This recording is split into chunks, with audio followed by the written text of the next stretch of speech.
A reading from the Holy Gospel of Matthew, chapter 7, verses 24 through 27. Everyone then who hears these words of mine acts upon them will be like a wise man who built his house on the rock. The rain fell, the floods came, and the winds blew and beat that house, but did not fall because it was founded on a rock. And everyone who hears the words of mine and does not act upon them will be like the foolish man who built his house on the sand. The rain fell, and the floods came, and the winds blew and beat against that house, and it fell, and great was its fall. A reading from the Holy Gospel. Good morning. If we haven't met yet, my name is John. I'm the convener here at Valley Mountain, and it is good to be here today. Thank you, Chris, for those opening words. I think a big part of the welcome is just being vulnerable and honest, and you really did that today. And I feel more present here because of that. Thank you. And then the music and Casey leading piano today. How about that? I mean, man. Sometimes you look around the room and you have no idea the gifts in the space. You also have no idea the trials and the burdens that people are bearing. So I'm glad to be in this place with y'all where we can try to be vulnerable and honest together and get to talk about boundaries. So each day I pick up my 2-year-old daughter from the neighbor's house where there's 3 other families. We share a nanny, and we have the exact same conversation. I buckle her into her seat, and I say, "How was school today?" Call it school. And she says the same thing every day. "Hugo hit me. Hugo hit me." That's translation. And I say, "Oh my gosh, I'm so sorry." Hugo's one of the kids there. And I said, "What did you say?" And she said, "Don't hit me, Hugo. Don't hit me, Hugo." And I go, "That a girl. That's right. You don't let Hugo hit you." Hugo probably doesn't hit her every day. He's like really small. He's very sweet. She's way tougher and more aggressive than him. But I don't care about that. The point is that the world is teaching all of us, but particularly girls, that it's okay to be abused, to be pushed around, to say no, and to not be heard. And we are trying to help her to develop some healthy boundaries. That is one of our core tasks, I think, as parents. The word boundary, I've been kind of trying to understand what this thing is recently. I've been watching Brene Brown, who's this amazing social scientist. If you haven't seen her, YouTuber, it's just blow your mind. So Brene Brown defines boundaries very simply. She says, a boundary is knowing what is okay for you and what is not okay. And I thought it was so great. I shared it with a friend this week, and I said, "Isn't this a easy, simple definition of boundaries?" And he goes, "No, that's incredibly hard. That's incredibly hard to know what's okay and what is not okay for me." And I realized he was right. I mean, it's an easy to remember definition. It's clear. But in the world, the complex, messy, real world we live in, it is often incredibly difficult to figure out what is okay and what is not okay. This can be true in marriage and committed relationships and romance and those kind of partnerships. And we're actually going to talk about that more next month as we get into the bodies discussion. But today we're going to talk about it more in terms of community relationships, in terms of your friends and your family and your coworkers and organizations that you're part of, communities that you're part of, trying to find what it means to have healthy boundaries. I think boundaries are really, really hard. I'm talking about everything from the 100 emails that you get every day saying, if you don't click on this email and click on this link and follow this petition, the world will end. And it's like, oh my God, which one do I click? I can't click them all. I'm talking about when you're at the neighborhood block meeting and it's like, we need somebody to be the barbecue committee chairperson and make sure there's salad dressing, and you're the only one not signed up for anything, so I'm just going to go ahead and put your name down here. Is that okay? Is that okay? It's already written down. I'm talking about that Uncle Chuck or whatever his name is who tries to engage you on Facebook or social media about how the guy should have just obeyed the cops and everything would have been fine, and then he's demanding statistics from you, and he's demanding you read his articles, and he's demanding that you have this long, intense debate with him. I'm talking about those kind of asks to figure out what is okay and not okay. To something more simple, like your friend inviting you to an event you know is important to them, and you're bone tired, and you're trying to figure out if it's something that you need to do for the friendship or if you need to take care of yourself. I'm talking about your preschooler who pulls her sister's hair, and you say, if you do that one more time, you're not going to get a popsicle. And then she pulls her hair, and you have to decide, should I pretend I didn't see it? And then, or should I say, I saw that, no popsicle, and 30 minutes of screaming will ensue. All hypothetical stuff. But you could imagine how it might happen to somebody else. These are examples of boundaries and how it's hard to set them. But I want to kind of open up for a second and ask, what do y'all think is difficult about setting boundaries in these community relationships? What is so hard about figuring out, enforcing, setting boundaries? So much what? Unfilled need. Yeah, yeah, yeah.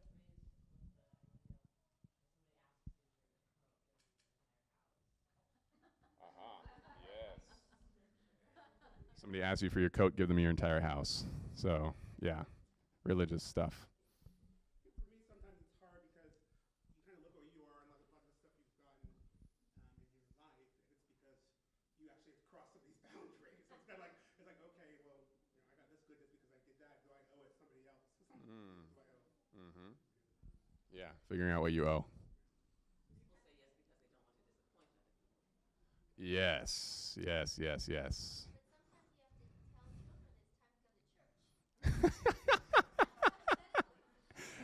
Yes, yes, yes. Let's see this. Get some popcorn here. Watch this one.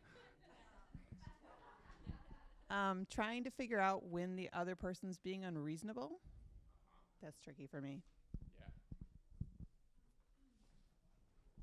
Just thinking about how we perceive ourselves and our own value. I think I discredit my needs over others, and so it's like, oh, I don't need that. You need this more than me. If I'm bone tired, I still need to do this for you, as opposed to valuing myself and my needs. Yeah, it's easy to overcommit, especially to things in the future when you think, sure, yeah, I'll definitely do that. And then the time comes and you're tired.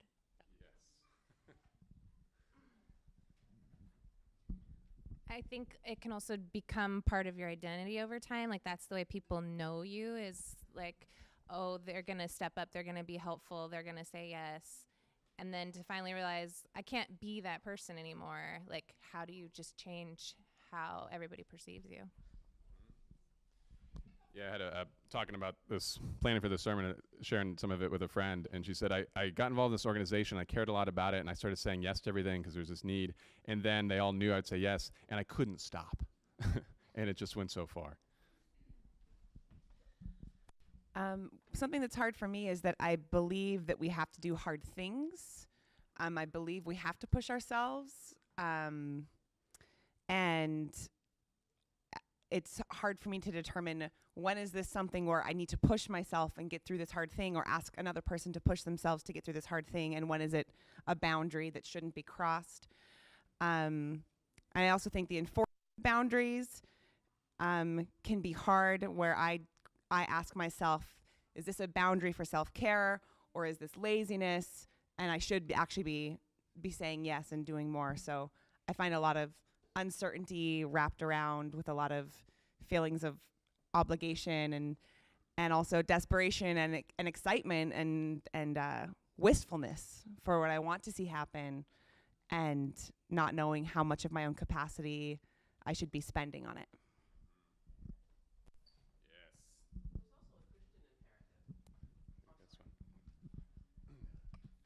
I don't always have the courage to speak up and say what I think is right or wrong, especially with someone I'm scared of or afraid of losing that relationship.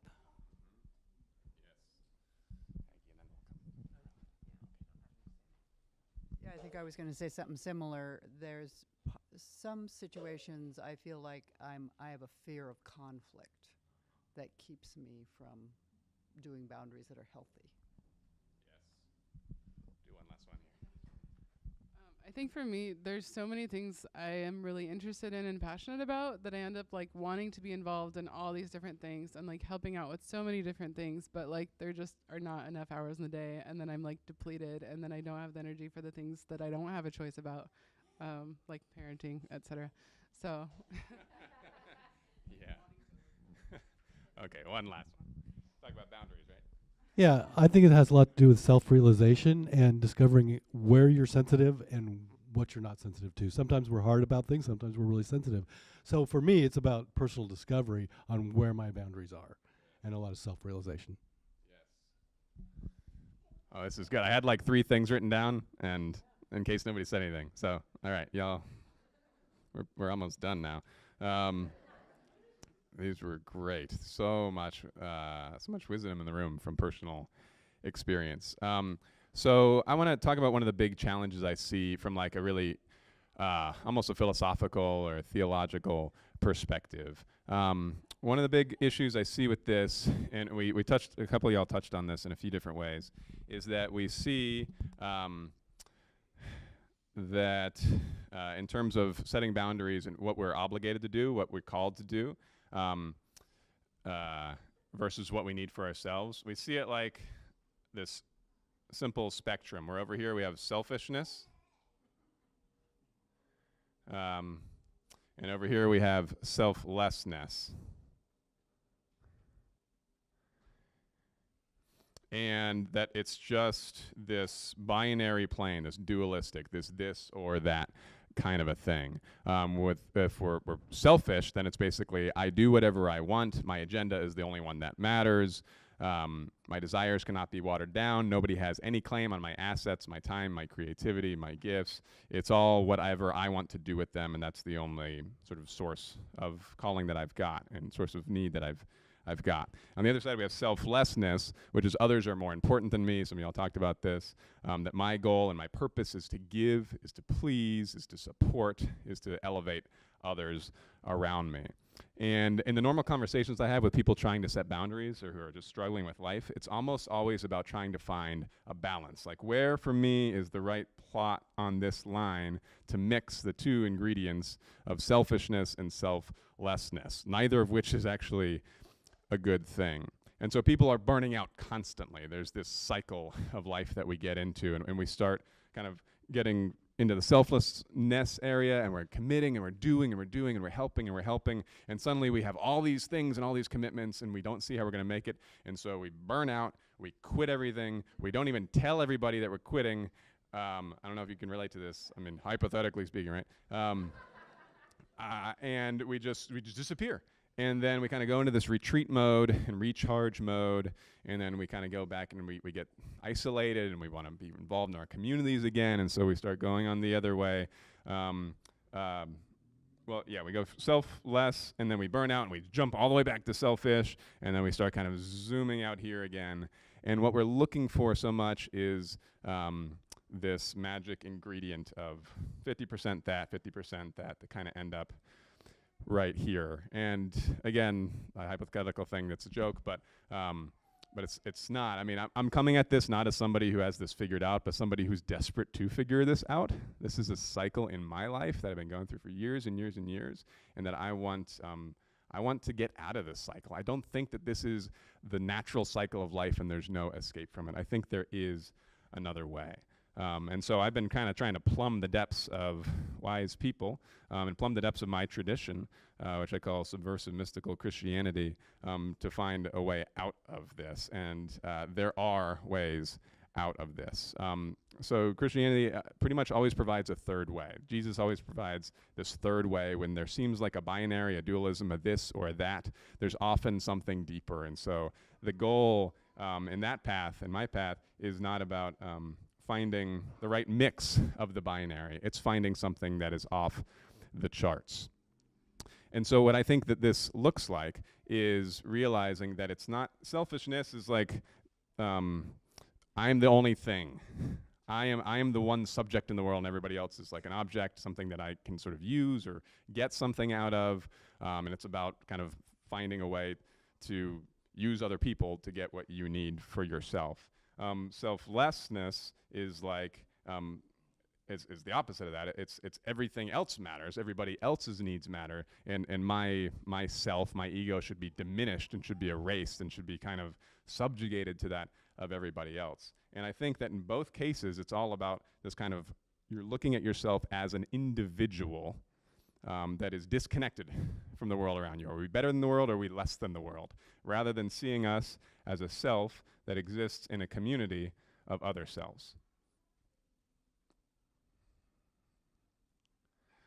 Self in community, that the ego is real, that yourself is real, and you do have these needs, but that we actually belong to each other, which doesn't just mean I belong to everybody else and so I need to sort of serve them, but they also belong to me, and that there is some way that we can find abundance in that, not just transaction and figuring out how we can like owe each other the right amount and set the balance equal, but that we can find much more when we pool our resources together than we ever could if we just added them up on our own. When we get self in community, we find healthy boundaries. We know what is okay. We know what is not okay for us. And we can choose to respond to the callings that are set before us, that are asking a lot of us, out of a sense of purpose and calling and joy and love, rather than obligation, duty, and demand. We can choose to do kenosis, which is this fancy theological word for self-emptying, for a love that does call us to give great sacrifice and serve other people, but we get to do kenosis, we get to do self-emptying love out of a place of joy and love. So what we want to talk about, kind of want to go from here, is to talk about how do we get to this place? How do we actually start practicing this concept? We want to be loving people, right? We want to be compassionate, we want to be giving, we want to be generous, we want to be all of these things. And I think one of the first ways we do this is breaking the false teaching that love means always saying yes. Yes, yes, yes, yes. Everybody asks me something, and yes is the answer. Always giving, always accepting, always absorbing, always diminishing. And many of us are actually taught that this is how Jesus loved, that he diminished himself so much and all he cared about was other people, and that's how we should be. He bore a cross passively, he accepted suffering passively, and so should we. But I think this is a horrible misreading, a dangerous misreading of the Jesus story. First of all, Jesus had boundaries, actually. So it's not even like, it's obviously he had boundaries. He said no to people. There are stories in the Bible where people were like, please stay in this town, we have all this need. And he's like, gotta go. I'm not gonna just sort of, on my way out, give you the fairy dust and everybody's gonna be healed and move on to the next village. There was only so much that he could do, and he had to say no to people because he had a purpose, he had a vision, he had a calling, he had a compass, and he knew where he was trying to go. He knew in order to say yes to the thing that mattered most in his life, he had to say no to some other things. And second, just to kind of challenge especially that idea, because this is a really dangerous one, that we are all called to bear a cross, and that the cross means suffering for another person. This has been used a lot of times in abusive situations, and I just want to like specifically challenge it today. That the cross is not a symbol to justify suffering at the hands of others and encourage everybody else to do the same. It's not a symbol to suffer at the hands of empire. It's meant to be a symbol that exposes the hypocrisy of empire. So James Cone, this amazing theologian, the kind of the godfather of black liberation theology. If you don't know him, look him up. He died yesterday. And perhaps his magnum opus, his great work, is called The Cross and the Lynching Tree. In this, he writes this. I wanted to quote him today because just out of honoring of this great figure who changed the world. He says, the cross can heal and hurt. It can be empowering and liberating, but also enslaving and oppressive. There is no one way in which the cross can be interpreted.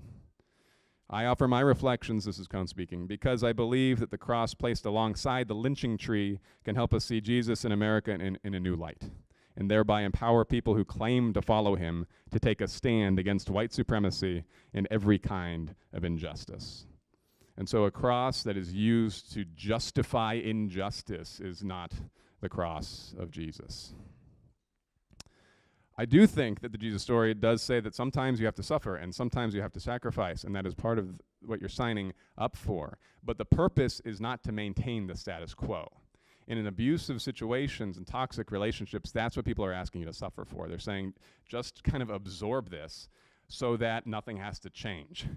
I know this is a really unhealthy thing for you, but you need to bear the suffering of it, because otherwise our situation, our status quo will fall apart.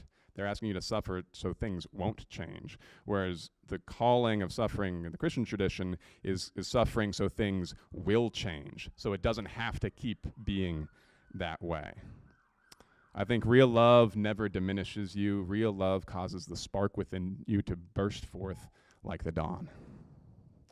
And so when we're free from the dangerous illusion that love only says yes, yes, yes, yes, yes, that all our suffering is justifiable, then we can begin to listen to our inner voice, to our inner calling. We can build our identity, our ego, our self on a solid rock, like Jesus said in the scripture that we heard today. That so much of the time, part of the problem in setting boundaries is we don't have something to build our foundation on. We don't know how to organize the priorities in our life. We don't know how to kind of make these decisions because every single one seems important, and we spend all this emotional and mental energy just trying to decide what to do. When we have a clear calling, when we're building our house, the house of our lives, on a solid rock, then we can begin to actually make those decisions from a place of grace and love and freedom.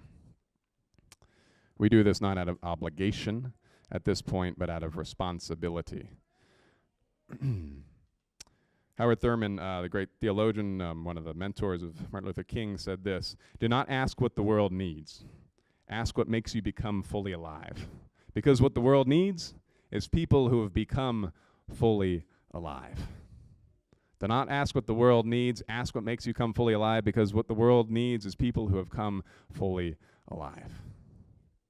That's what we're trying to do in our lives. That's how we can begin setting boundaries, by actually beginning to see the glory and the beauty that is already inside of us, so we stop diminishing ourselves, while seeing the beauty and the glory that is in others, so we stop diminishing them, and then navigating the intense maze, the labyrinth of decision-making and choices and priorities and good things that one might say yes to, by figuring out what our compass, our calling, our purpose, our true path is.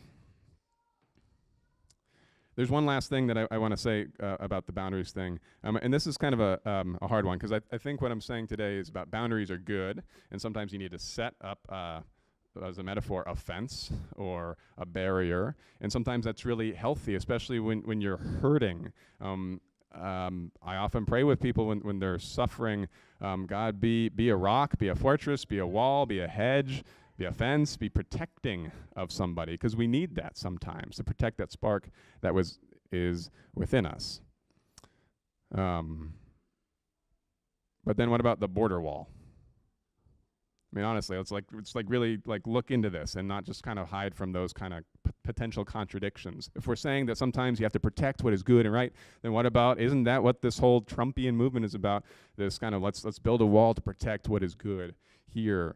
And are there some of us who are actually, you would reject that guy, but the idea sort of makes sense. What would happen if we just didn't have borders, for example? If anybody could just do what they come into the country, what does that mean? And I think that liberals often have this sort of fear of actually addressing that thing. It's like, yeah, that's bad, but there's no constructive plan on the other side of that. And what I think, honestly, what I honestly believe is that we shouldn't have national borders.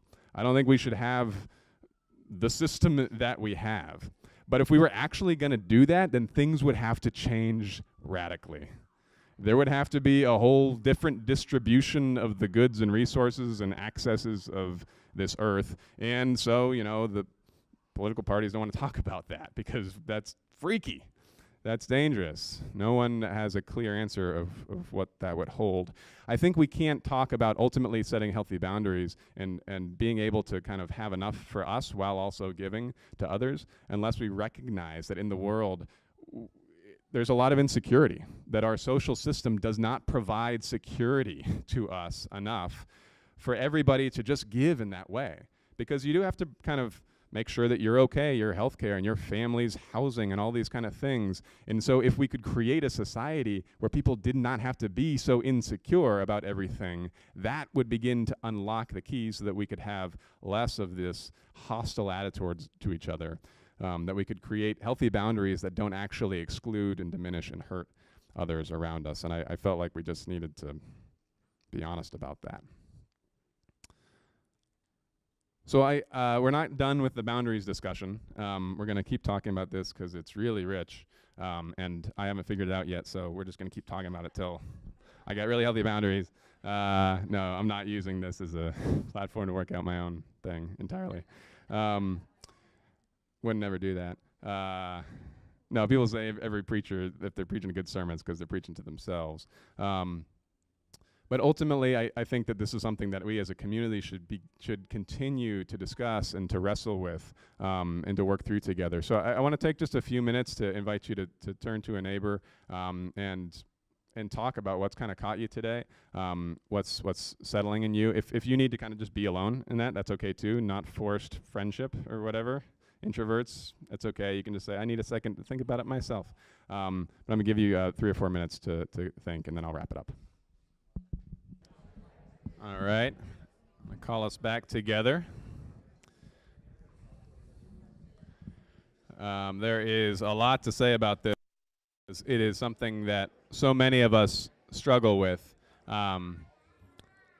especially those of us who are in the helping world, the teachers and counselors and nonprofit workers, but also just people who care about those kinds of things, which is most of the people in this room are people who have big hearts, and that's one of the things that kind of binds us together here.